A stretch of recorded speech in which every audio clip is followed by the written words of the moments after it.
Pregnant woman accidentally sent her ultrasound photo to a Korean Mafia boss. What he did next shocked everyone.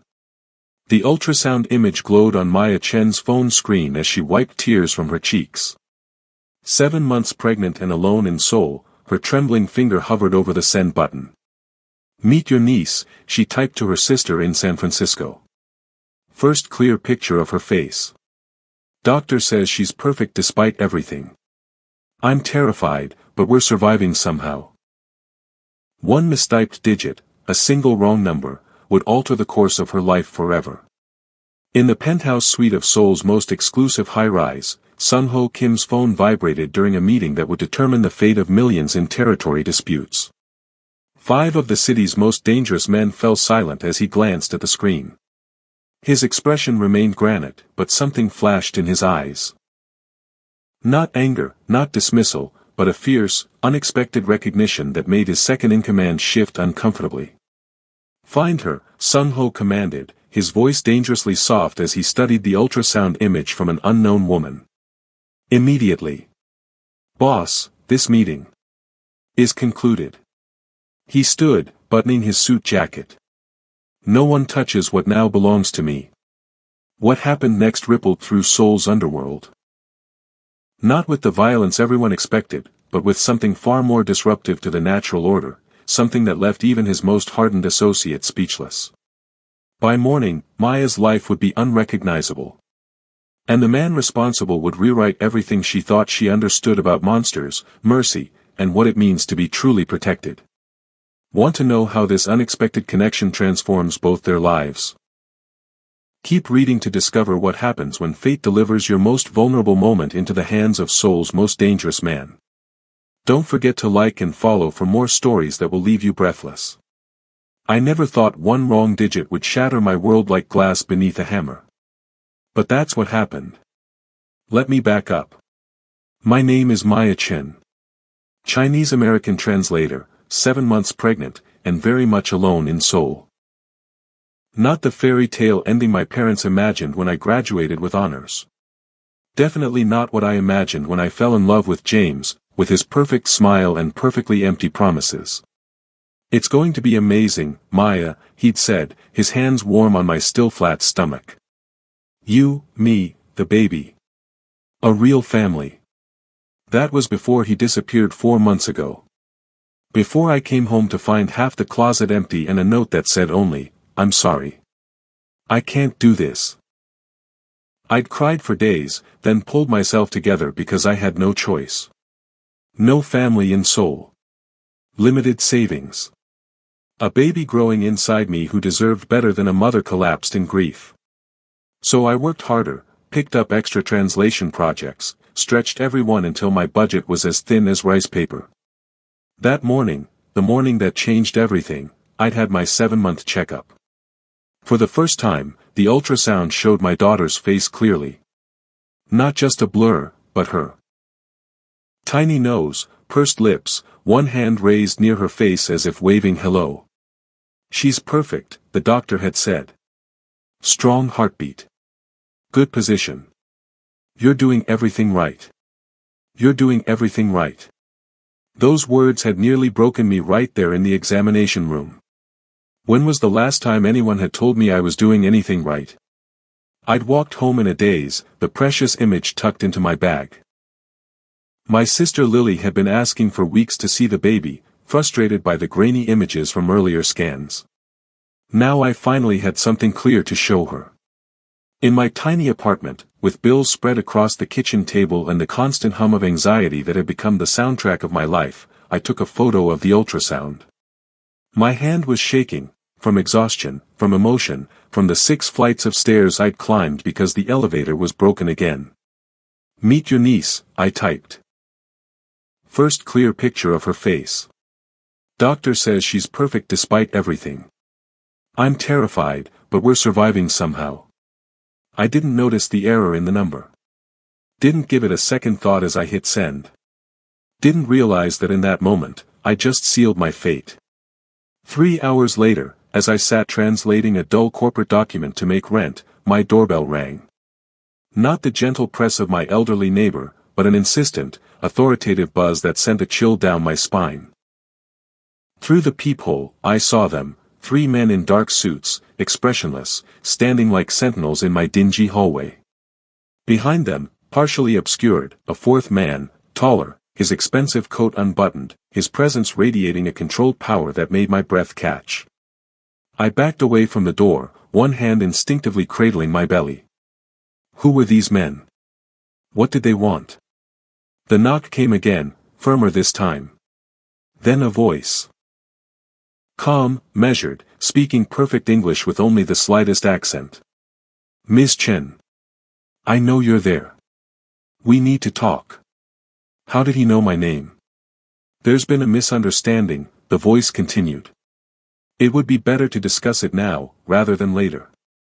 The quiet threat made my hands tremble. I considered calling the police, but my Korean was mediocre at best, and what would I even say? I'm not opening the door, I called, trying to sound braver than I felt. Say what you need to say from there. A pause. Then, you sent a message earlier today. An ultrasound image. It came to me by mistake. Relief flooded through me for a split second before confusion took its place. Why would a misdirected text bring 4 men to my door? I'm sorry about that, I said. Wrong number. Please delete it and forget about it. Another pause, longer this time. Open the door, Ms. Chen. I don't make requests twice. Fear crawled up my throat, bitter and metallic. But something else stirred beneath it, anger. Anger at James for leaving me to face this alone. Anger at this stranger who thought he could intimidate a pregnant woman in her own home. I yanked the door open, chain still in place, creating a narrow gap through which I could see the man in front. What do you want? I demanded, my voice steadier than I expected. His eyes met mine, dark, intelligent, assessing. He was handsome in a severe way, with sharp features that might have been carved from stone. Nothing about him suggested kindness, yet there was no overt malice either. Just a cold, calculating intensity that made me feel like a puzzle he was solving. My name is Sung-Ho Kim, he said, as if this should mean something to me. The message you sent was to my private number. A number very few people have. It was a mistake, I repeated. I was texting my sister. I understand that now, he replied, his tone softening slightly. But when I receive unexpected messages, particularly ones containing personal images, I take precautions. Well, now you know, I said. It was just a wrong number. You can go. A ghost of a smile touched his lips, there and gone so quickly I might have imagined it. It's not that simple, Ms. Chen.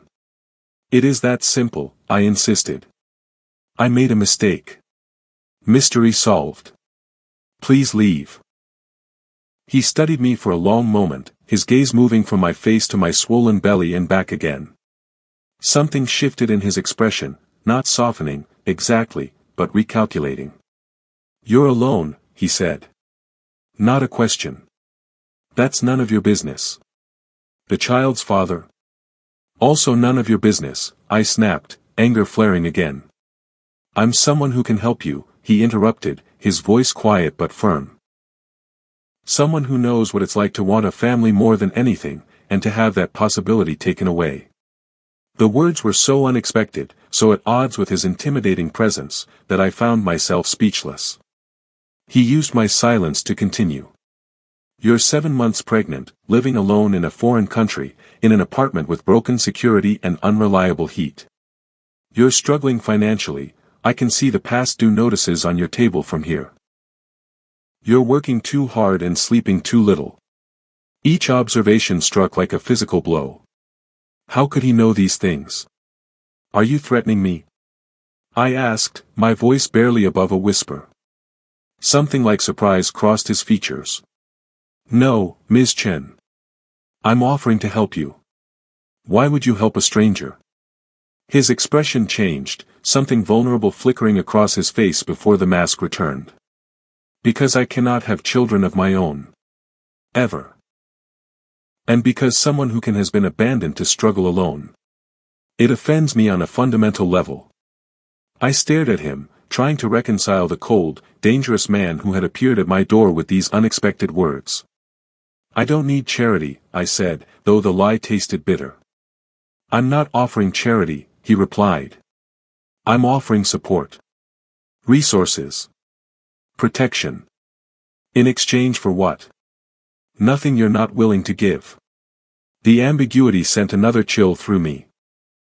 That's not an answer. He nodded, conceding the point. For now, just your trust. Or if not trust, your suspension of disbelief. Allow me to show you that my intentions are genuine. I should have closed the door. Should have told him to leave and never come back. Instead, I found myself asking, how? He reached into his coat and withdrew a business card, plain white, with only a number embossed in black. This is my direct line. If you need anything, anything at all, call it. Day or night. When I didn't take it, he slipped it through the gap in the door. It fell to the floor between us. I'll be in touch, Ms. Chen, he said, stepping back. In the meantime, please consider what I've said. Some coincidences are too meaningful to ignore. With that, he turned and walked away, his men falling into step behind him. I closed the door, sliding to the floor as my legs gave way beneath me, the business card a few inches from my hand. What had just happened? Who was this Sung-Ho Kim? And what did he really want from me? The knock came at precisely 7 p.m. Softer this time, almost hesitant. Through the peephole, Sung-Ho Kim. Alone this time, no suited entourage, just him standing in my hallway with a large paper bag in his hands. Ms. Chen, he called, sensing my presence. I've brought dinner. Nothing more. The absurdity almost made me laugh. This dangerous-looking man, this stranger who had invaded my life hours earlier, was now standing at my door with takeout. Against every instinct, I opened the door a crack, chain still in place. What are you doing here? He held up the bag. You have very little food in your refrigerator.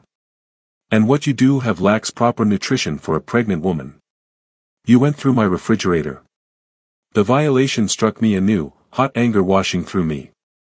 No, he corrected calmly. But I noticed the empty delivery containers in your trash. You're living on cheap noodles and convenience store kimbap. The accuracy of his observation silenced my protest. I brought mayakuk, he continued. Seaweed soup. It's traditional for pregnant women in Korea. The gesture was so unexpected, so incongruous with the man who had intimidated me hours earlier, that I found myself speechless. May I come in? There are things you should know. Against every rational instinct, I unlatched the chain and stepped back, allowing him entry once more. This time he moved differently in my space. Less like an intruder, more like an uncertain guest. We ate in strained silence, me because I was still processing the surreal turn my life had taken, him because, I realized, he wasn't a man accustomed to casual conversation. The soup was good, rich with minerals and umami, exactly what my pregnant body craved though I hadn't known it. Why are you here? I finally asked, setting down my spoon. Really? He considered me for a long moment, as if debating how much to reveal. The number you texted, he said finally, is not one many people have. It's not in directories. It's not given out casually. So I gathered from the welcome committee this morning, I said dryly. A flicker of amusement crossed his features. An unfortunate misunderstanding. Is that what you call breaking into someone's apartment and terrorizing them? I didn't break in. You opened the door. After you made it clear you weren't leaving. He conceded the point with a slight inclination of his head. I thought you might be connected to someone who wishes me harm. Someone who might use a pregnant woman as a tool to get to me. The implications hung in the air. Someone who wishes me harm. As if he were a man accustomed to enemies, to schemes, to violence. Who are you? I whispered, though part of me didn't want to know. He set down his chopsticks, met my gaze directly. Someone with resources, he said carefully. Someone who recognized your vulnerability this morning and realized how easily it could be exploited. By you, I said, anger flaring again. By people who would not have brought you dinner, he interrupted, his voice calm but with an edge that silenced me. By people who would have seen your condition as leverage, not as something to protect. I don't need protection, I insisted, the same empty words I'd spoken to myself for months. I was managing just fine before you showed up. He studied me, his gaze moving from my face to the apartment around us, the worn furniture, the stack of bills, the single set of dishes. Were you? He asked quietly. The simple question undid me. Tears welled up suddenly, hot and unwelcome. I blinked them back furiously, refusing to cry in front of this stranger. What do you want from me? I asked, my voice thick with unshed tears. Nothing you're not willing to give, he repeated. Then, more softly, for now, just the chance to help. To ensure you and your child are safe and provided for. Why would you care about a stranger's child? He was silent for so long I thought he might not answer. When he finally spoke, his voice was barely audible. Because 7 years ago, my wife was where you are now. Pregnant. Vulnerable. He paused, and I saw his jaw tighten. She died in childbirth. The baby too. Because the medical care was inadequate, because she was too proud to ask for help, because I was too busy building an empire to notice she was struggling. The confession hung in the air, unexpected and raw. I'm sorry, I said inadequately. He nodded once, acknowledgement rather than acceptance. Get some rest, Ms. Chen. I'll have groceries delivered tomorrow. Proper food, not just instant noodles. Before I could protest, he rose from the table, collected the empty containers, and moved toward the door. Wait, I called, still processing everything he'd revealed. I still don't understand what you want from me. He turned back, his expression somber. I told you, nothing you're not willing to give. For now, just your trust. Or if not trust, then your willingness to accept help when it's offered with no strings attached. With that, he was gone, leaving me with a full stomach, unanswered questions, and the disorienting feeling that my world had tilted on its axis. The groceries arrived at precisely 9 a.m. Not just basics, but a thoughtful selection, fresh fruits and vegetables, high-quality proteins, iron-rich greens, calcium supplements specifically for pregnant women. Enough to fill my small refrigerator to capacity. There was no note, no indication of who had sent them beyond the obvious. No expectation of thanks. Just food. Good food. More food than I've been able to afford in months. I should have been grateful. Instead, I felt anger bubbling up, anger at being reduced to charity, at having my struggles so clearly seen, at being made to feel like a project rather than a person. I grabbed my phone and typed quickly, I don't need your groceries. I don't need your pity. I need you to leave me alone. The response came almost immediately, not pity. Respect. For your strength in difficult circumstances. Another message followed, accept the groceries or don't. They're yours without obligation. But please consider that your child deserves proper nutrition, regardless of your pride. The calm reasonableness only fueled my anger. Don't use my child to manipulate me, I shot back. You know nothing about me or what I deserve. A longer pause. Then, you're right. I apologize for overstepping. The groceries are yours to keep or donate as you see fit. I won't contact you again unless you reach out first. I stared at the message, taken aback by the simple capitulation. I'd expected argument, justification, perhaps even threat. Not this immediate acceptance of my boundaries. For the rest of the day, I tried to work, to focus on my translations. But my eyes kept drifting to the groceries, to the evidence of someone seeing my needs and meeting them without being asked. By evening, my anger had cooled, replaced by a nagging sense that I'd overreacted. Was it pride or self-preservation driving my resistance? The baby kicked hard, as if offering her opinion. I placed my hand on my belly, feeling the fluttery movements. What should we do, little one? I whispered. Should we accept help when it's offered, even if we don't understand why? My phone rang, an American number. My sister Lily. Maya, she exclaimed. I've been trying to reach you for days. Are you okay? I'm fine, I assured her, though the words felt hollow. Just busy with work. Did you go to your checkup? How's my niece doing? I swallowed hard, suddenly remembering the ultrasound photo that had started all of this. She's good. Perfect, actually. I tried to send you a picture but I think I mistyped your number. Oh no. Who got it instead? Some random Korean person. You have no idea, I thought. Something like that, I said aloud. By the time we hung up, I felt more grounded than I had since Sung-ho Kim appeared at my door. I looked at the groceries again, then at my phone. Before I could talk myself out of it, I typed, "Thank you for the groceries." I overreacted. It's been a difficult few months. His reply came quickly, no apology necessary. Your caution is understandable. I hesitated, then added, I still don't understand why you're doing this. Because I can, came the simple response. Because it's needed. No strings, no expectations.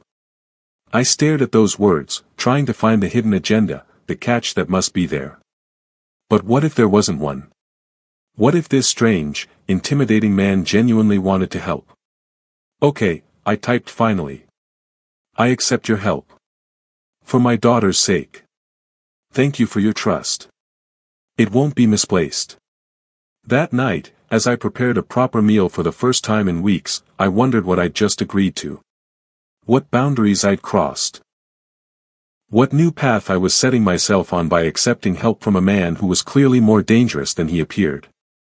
I couldn't have known then how completely my life was about to change. The next morning, as I prepared for a doctor's appointment, a knock came at my door. Not Sung-ho this time, but one of his suits, the youngest of the group. Mr. Kim sent me to escort you, he said politely. If you have errands to run or appointments today. I almost laughed at the absurdity. An armed escort for a prenatal checkup. I have a doctor's appointment, I said flatly. I don't need an escort.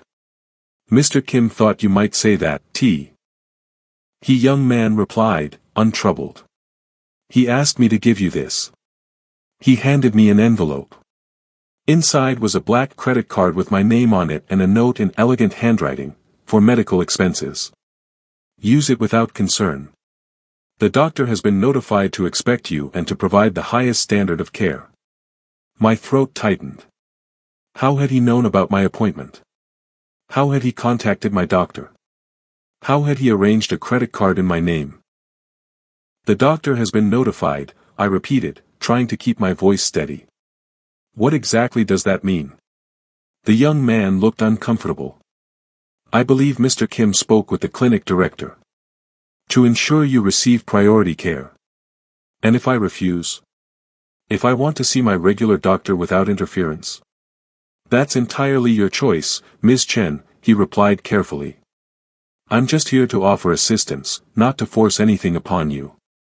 I studied him. What's your name? I asked impulsively. June, he answered after a slight hesitation, as if unused to being asked. Well, June, you can tell Mr. Kim that I appreciate his concern, but I make my own medical decisions. I'll use the card, but I'll see my regular doctor on my regular schedule. June nodded, seemingly relieved. I'll convey your message. Would you like me to drive you to your appointment? I almost refused, then glanced out the window at the heavy rain. The bus stop was 3 blocks away, and my umbrella had broken last week. Fine, I conceded. But just to the clinic and back. Inside the clinic, I was stunned to find myself immediately ushered into an examination room, bypassing the usual hour-long wait. When my regular doctor, Dr. Park, entered, her manner was different, more deferential, almost nervous. "Ms. Chen," she said, smiling too brightly. "How are you feeling today?" "Fine," I replied cautiously. "Nothing has changed since last week." She nodded, glancing at her tablet. "I see you have new insurance coverage. Very comprehensive. Excellent. Sung-ho's work, clearly. Is everything okay, Dr. Park?" I asked, watching her fidget. "You seem nervous." She laughed, a brittle sound. "Not at all. Just a busy morning. Now, let's check on your little one." The examination proceeded normally, except for the obvious care Dr. Park took in explaining everything in detail. When it was time for the ultrasound, she used a newer machine, the images crisp on the monitor. "Your daughter is developing beautifully," Dr. Park said. "Strong heartbeat, good growth, excellent position. She's going to be perfect." Perfect. The same word she'd used last week, but somehow weighted differently now. As if my daughter's perfection had become more important. After the appointment, as I was leaving, the clinic director himself appeared to escort me to the door. "Ms. Chen," he said, bowing slightly. "It was an honor to have you visit our facility today. Please don't hesitate to call directly if you need anything at all." I nodded, confused by the royal treatment but too overwhelmed to question it further. Outside, June was waiting exactly where he'd promised. "How was your appointment?" he asked as I slid into the passenger seat. "Surreal," I answered honestly. "What exactly did Mr. Kim tell them about me?" June's expression grew carefully blank. "I wouldn't know the details, Ms. Chen. But you know something." The director himself walked me out. The doctor was nervous. "Everyone treated me like someone under Mr. Kim's protection," June finished quietly. Protection. There was that word again. What did protection mean to a man like Sung-ho Kim? What did it entail? What did it cost?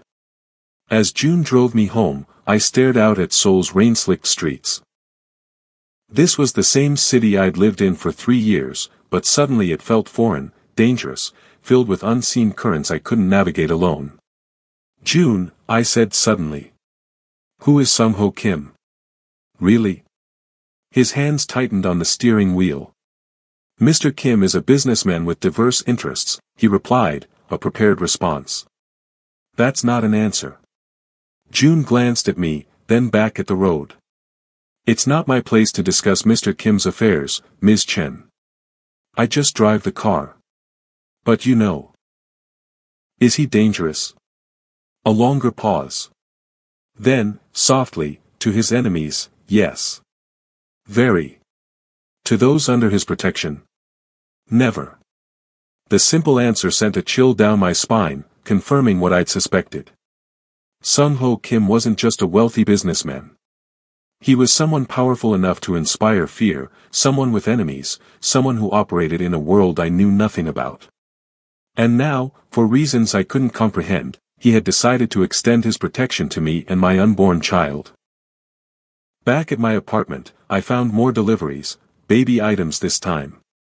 A crib far nicer than anything I could have afforded. A stroller with all the latest safety features. Tiny clothes still with tags attached. Diapers, wipes, formula, bottles. Everything a newborn could need, arranged neatly in what had been my small home office. My first instinct was anger again, the presumption, the invasion. But as I ran my fingers over the soft fabrics, as I examined the quality of the crib, a different emotion took hold. Relief. Profound relief. I sank onto my couch, hand resting on my belly, and allowed myself to feel it fully.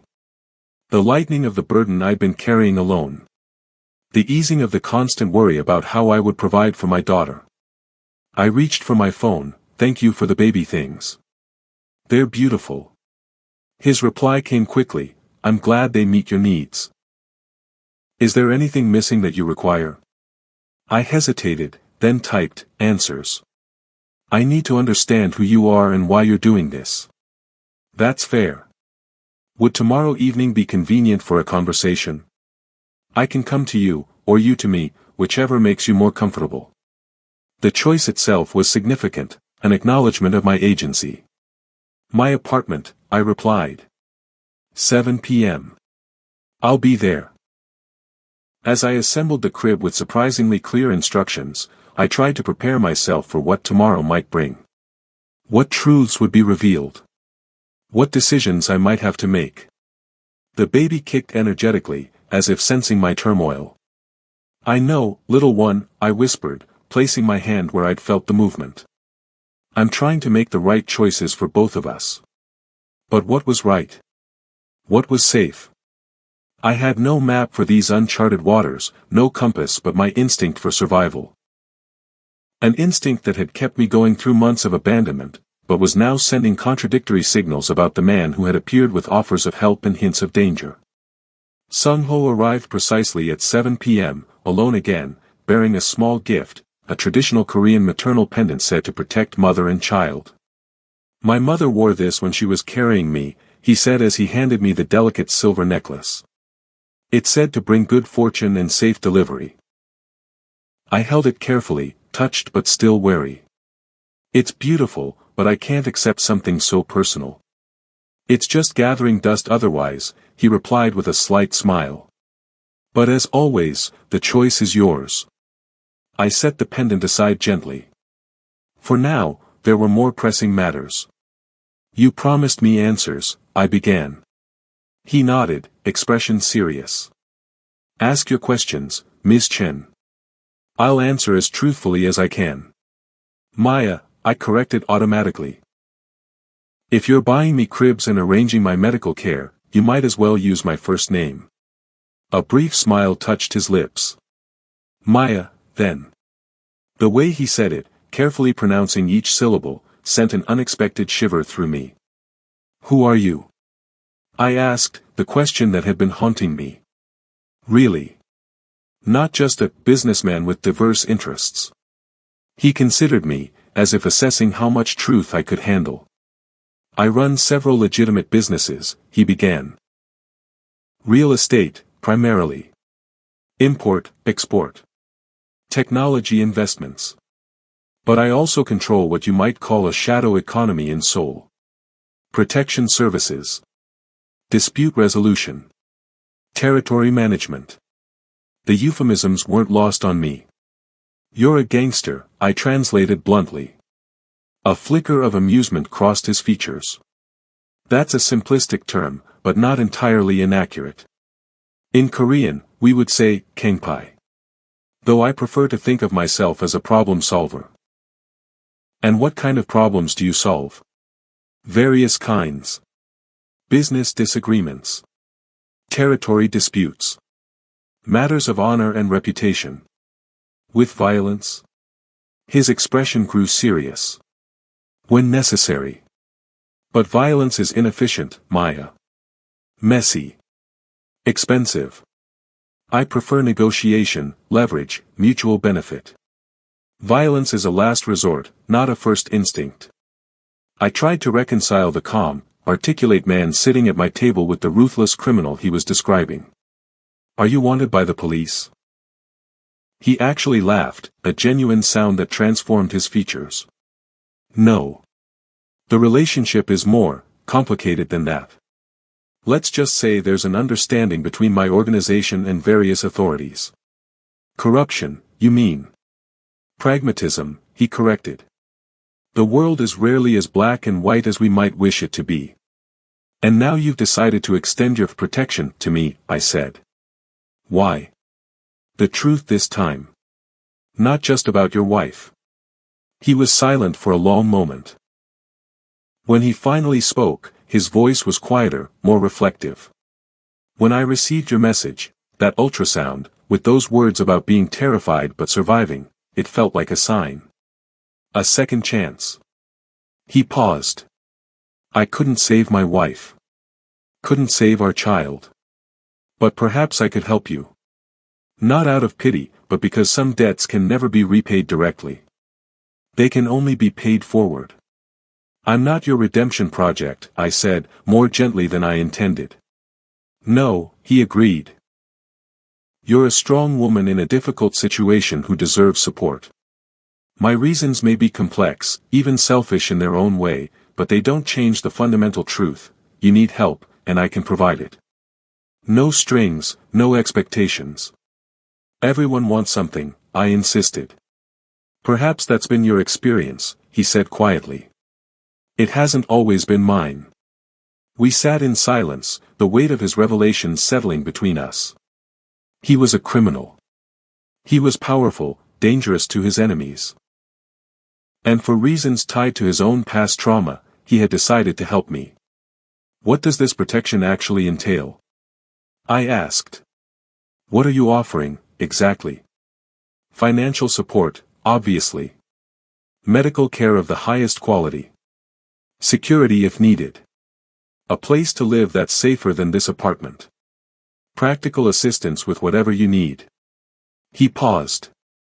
And a guarantee that no harm will come to you or your child while you're under my protection. And after the baby is born? What then? That would be your choice, he said simply. My support continues for as long as you want or need it. If you choose to return to America, I can arrange that. If you prefer to stay in Korea, I can ensure you both have everything you need. What he was proposing wasn't just help with groceries, it was a complete safety net, a restructuring of my existence from precarious to protected. And what would people think? I asked, a new worry surfacing. About my relationship with you. You're concerned about your reputation. I nodded, cheeks warming. People will always talk, he said pragmatically. But we can present this however makes you comfortable. Business arrangement. Family connection. Or we can simply not explain ourselves to anyone at all. That last option appealed to me, the part tired of justifying my choices, of explaining my situation. I need to think about all of this, I said finally. Of course, he replied, rising. Take all the time you need. The offer stands. He moved toward the door, then paused. Maya, whatever you decide, you're no longer alone in this. Even if you reject everything else I'm offering, I'll still ensure you have what you need for a safe delivery and a healthy child. The simple promise, delivered without drama or expectation, broke through my resistance. Tears welled in my eyes. Thank you, I managed. For giving me a choice.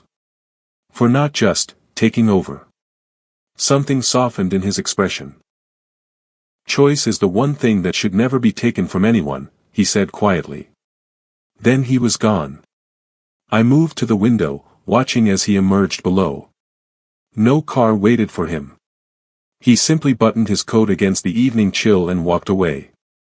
On my table, the maternal pendant caught the lamplight. I picked it up carefully, feeling its weight, considering all it represented, protection, but also connection. History. Continuity. I slipped it over my head, the silver cool against my skin. Not a decision about everything he'd offered, but a first step. An acknowledgement that sometimes help comes from unexpected sources, and sometimes pride is a luxury a mother-to-be cannot afford. The baby kicked, as if in approval. I know, little one, I whispered. I'm doing my best for both of us. That night, I slept more soundly than I had in months, the pendant a small weight over my heart, the knowledge of not being completely alone a greater weight lifted from my shoulders. 2 weeks later, I was in my kitchen when a sharp pain lanced through my abdomen. I gasped, clutching the edge of the counter as the room tilted around me. Too early. It was too early for labor. But as a second pain followed, I fumbled for my phone with trembling fingers. June answered immediately. Ms. Chen. Is everything all right? Pain, I managed. Something's wrong. Need hospital. Stay where you are. I'll be there in 7 minutes. In the hospital.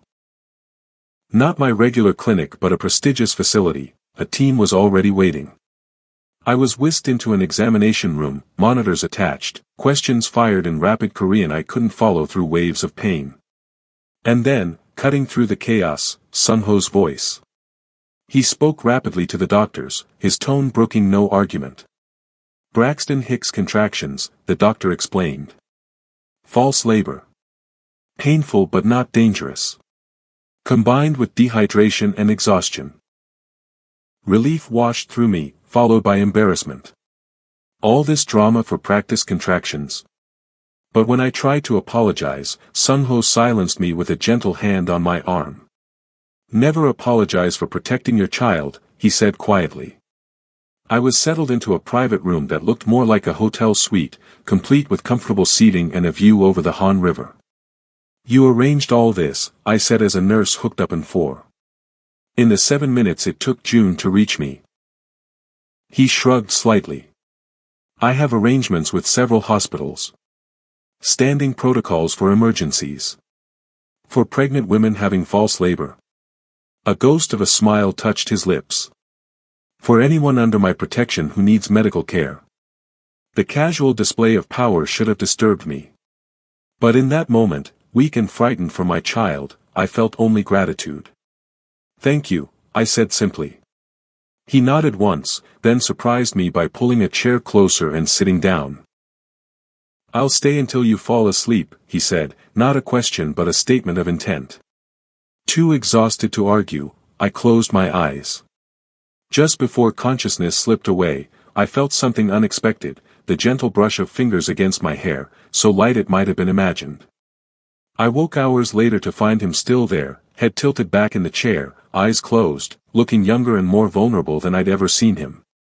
The sight created a strange ache in my chest. The recognition of his humanity beneath the carefully constructed exterior. As if sensing my gaze, his eyes opened, immediately alert. How do you feel? He asked, straightening. Better, I replied honestly. Foolish, but better. There's nothing foolish about caution where your child is concerned. The doctor arrived then, confirming I could be discharged. As the nurse removed the 4, Sung-ho stepped out to make calls. When he returned, his expression had changed. Hardened from the almost gentle look he'd worn at my bedside to something colder, more focused. What's wrong? I asked, sensing the shift. He hesitated, clearly debating how much to tell me. There may be a complication, he said finally. Your ex-boyfriend has returned to Seoul. He's been making inquiries about you. The news hit me like a physical blow. James. Here. Why? I have sources at immigration, at hotels. His name was flagged the moment he entered the country. The casual admission of surveillance should have alarmed me, but I was too shocked by James's return. What does he want? I don't know yet, Sung-ho replied. But given the timing, it seems unlikely to be coincidence. What do you mean? He sat on the edge of my bed, expression serious. Maya, in the past 2 weeks, your situation has changed. You've moved from struggling alone to having resources, support, quality medical care. These things are noticeable. People talk. It's possible James has heard rumors. Rumors about what? About you? About us? The last word felt strange, implying a connection I wasn't sure how to define. About a pregnant foreign woman receiving protection from someone with influence, he clarified. The fact that you're no longer vulnerable would be obvious to anyone asking the right questions. You think he's back because he knows someone is helping me? That doesn't make sense. He walked away months ago. He made it clear he wanted nothing to do with me or the baby.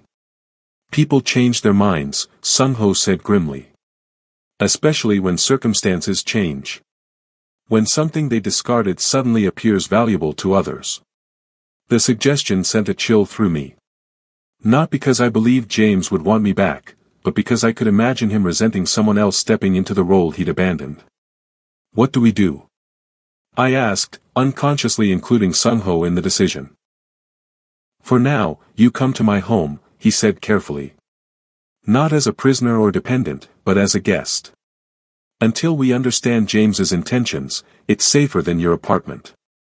I should have protested. should have insisted on my independence.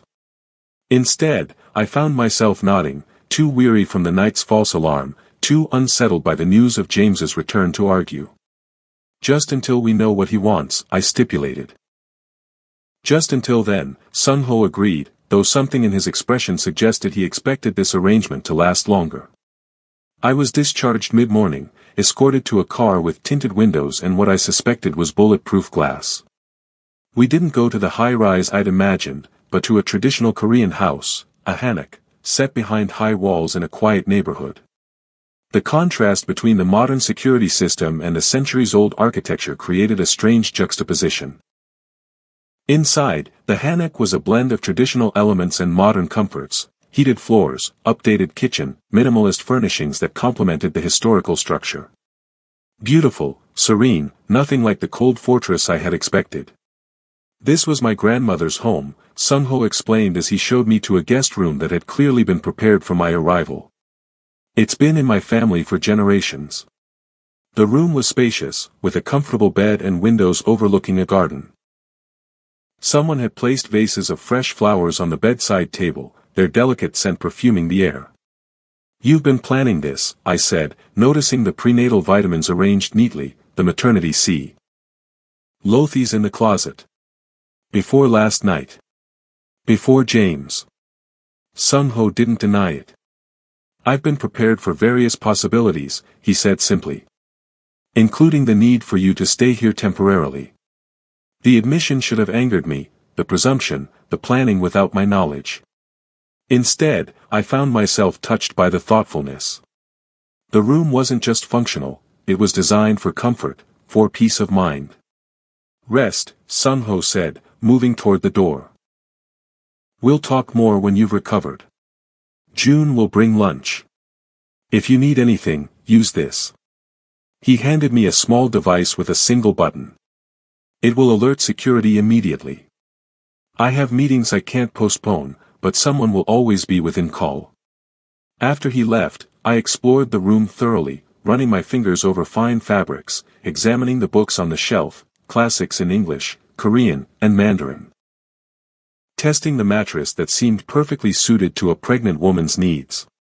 The care evident in these details told me more about Sung-ho Kim than any conversation had. This wasn't the work of a man fulfilling an obligation. This was someone who paid attention, who anticipated needs, who wanted genuine comfort rather than just functional accommodation. After lunch, I explored the house cautiously, mindful of being a guest. In one wing, I found what was clearly Sung-ho's office. The door opened, revealing a space that was both traditional and thoroughly modern. In another room, I discovered something unexpected, a nursery. Not recently prepared like my guest room, but long established. The furniture was high quality but not new, the walls painted a soft yellow that had faded slightly with time. A rocking chair sat by the window, a handmade quilt draped over its arm. This would have been for his child. The child he'd lost along with his wife. The room had been preserved, not as a shrine, but as a possibility never realized.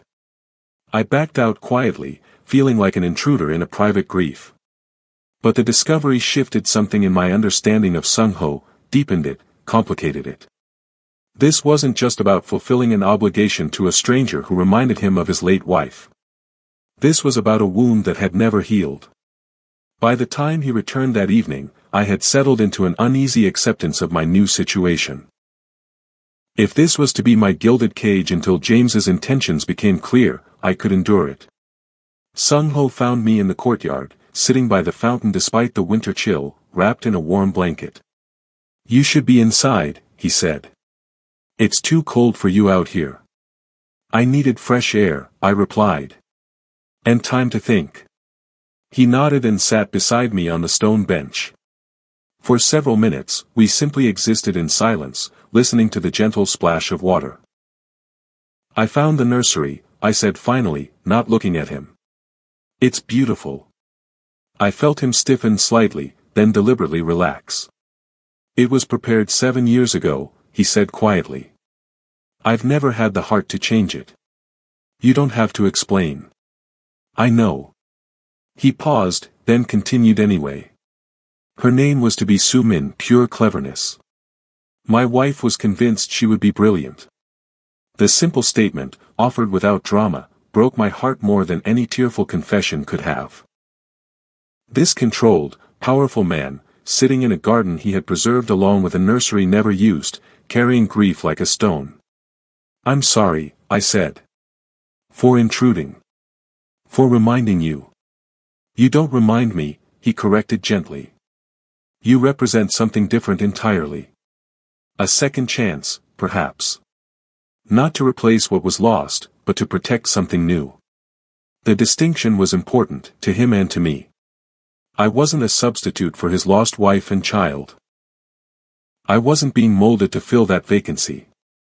I was something separate, valued for myself and my daughter, connected to his past but not defined by it. "Have you heard anything about James?" I asked, changing the subject. Sung-ho's expression hardened. "He's staying at a hotel in Itaewon. He's been asking questions about you, at your apartment building, at the translation agency, at your former doctor's office." "What does he want?" "Money, most likely," Sung-ho replied pragmatically. "He's in debt, gambling, primarily. Has been for some time. It's probably why he left Korea so abruptly." The revelation shouldn't have hurt, not after everything James had already done, but it did. Another lie, another betrayal. "And now he's back because he thinks I have access to money," I said flatly. "Because he's heard rumors about me being protected by someone influential." Sung-ho nodded. "It seems the most likely scenario. Though we won't know for certain until he makes direct contact." "If he makes direct contact," I corrected. "He doesn't know I'm here." "No," Sung-ho agreed. "But he's determined. He was at your doctor's office this afternoon, asking about your next appointment." Fresh alarm coursed through me. "How close is he to finding me?" "Not close," Sung-ho assured me. "The staff has been instructed to protect your privacy.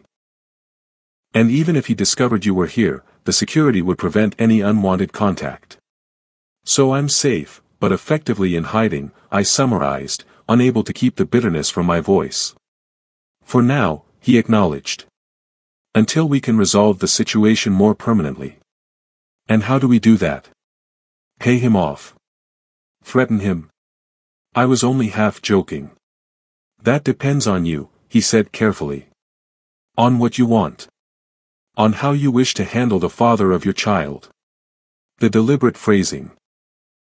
"The father of your child," rather than "your ex-boyfriend," emphasized the permanence of my connection to James, regardless of our broken relationship. "I don't know what I want," I admitted. "I never expected to see him again." Sung-ho nodded, understanding in his eyes. "Then we wait. We gather more information. We make no decisions until we must." The "we" wasn't lost on me. The acknowledgement that whatever happened next would involve us both, that our lives had become entangled beyond simple benefactor and recipient, protector and protected. "Come," he said, rising and offering his hand. "It's too cold out here. Dinner is waiting, and you need to eat." I placed my hand in his, allowing him to help me up, the baby's weight making me clumsier than usual. His grip was warm and solid, his strength evident but carefully controlled. As we walked back into the warmth of the house, I found myself wondering how I'd gone from independent single mother-to-be to someone sheltered in a criminal's home, hiding from my ex, accepting protection from a man whose world operated by rules I still didn't fully understand. And the strangest part? Despite everything, I felt safer than I had in months. More seen. More supported. Less alone. Whatever came next. With James, with the baby, with the increasingly complex relationship forming between me and Sung-ho, I would face it from a position of strength rather than desperate vulnerability. And for now, that was enough.